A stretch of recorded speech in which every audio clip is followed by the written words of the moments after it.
the world number one and the winner of the Tennis Masters Cup. All of a sudden I'd won the US Open. I come straight back after that US Open playing in a Davis Cup semi-final, and then within 3 months I'm challenging for the world number one ranking. It all happened like a whirlwind.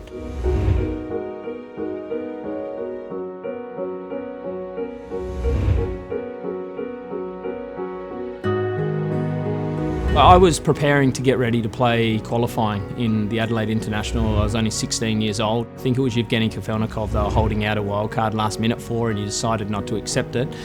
So they decided to give me the opportunity, being a local kid from South Australia. I knew where the standard was at, and I felt like I could hold my own out there, but it's a complete different thing when you're actually in the main draw of an ATP tournament for the first time.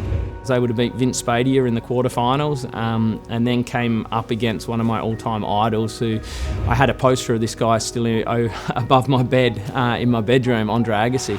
And it was surreal to be walking out on Memorial Drive Centre Court playing one of the absolute greats of the game. Kind of walked on the court just sort of hoping that I'd be able to find a way to be competitive, and in the end I couldn't have dreamt that I'd be able to actually beat Andre, and it was strange because our two biggest strengths are our return of serves, as everyone knew later on, and we didn't break each other in the match, and it was 7-6, 7-6.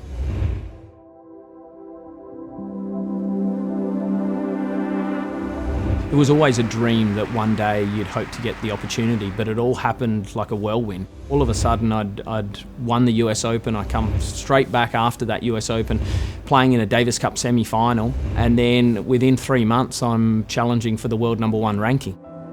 You know, I remember being back in Australia the week before the tour finals or the Tennis Masters Cup in Sydney, and it was such a strange feeling to think that, you know, I'm only a week and a half away from probably realising one of the biggest dreams I've ever had as a kid growing up.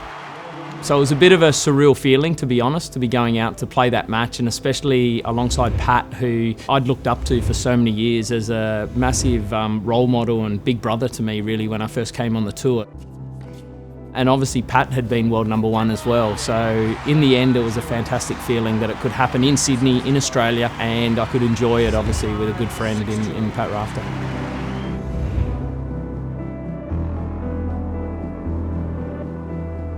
The 2002 season was probably one of my proudest. I felt like I was the best player in the world, you know, consistently over 12 months, and that's not an easy thing to do when you're only 21 years old. You've won a slam, you've won the tour finals, and you've got a massive target on your back every single week. And the start of 2002 wasn't easy for me after winning the Masters Cup in Sydney, and then I got the chicken pox.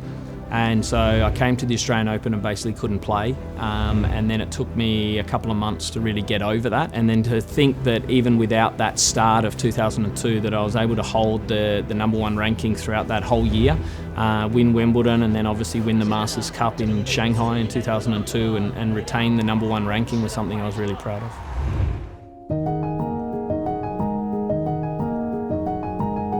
Back then it was probably more so depending on the surface. Obviously Guga at that time on clay was, you know, near impossible to beat, especially at the French Open in that generation. There were just so many challenges. Like Sampras and Agassi were two of the greats and two of the best big match players as well, so you always had to be wary every time you played against them. Andy Roddick coming up with all the power game on the rise, and then Roger Federer, who not a lot of people knew at the time, but I knew how good he was because Roger and I grew up together in juniors and we're the same age.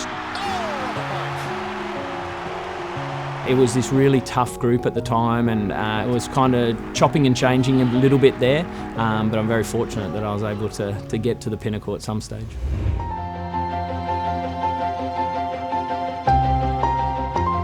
Well, I think the first time that you get there means the most because no one can ever take that away from you. The only way you get the number one ranking is to be unbelievably consistent, giving 100% every time I stepped on the court. Gave me the best opportunity of competing against whoever it was, and I think that mental toughness really helped.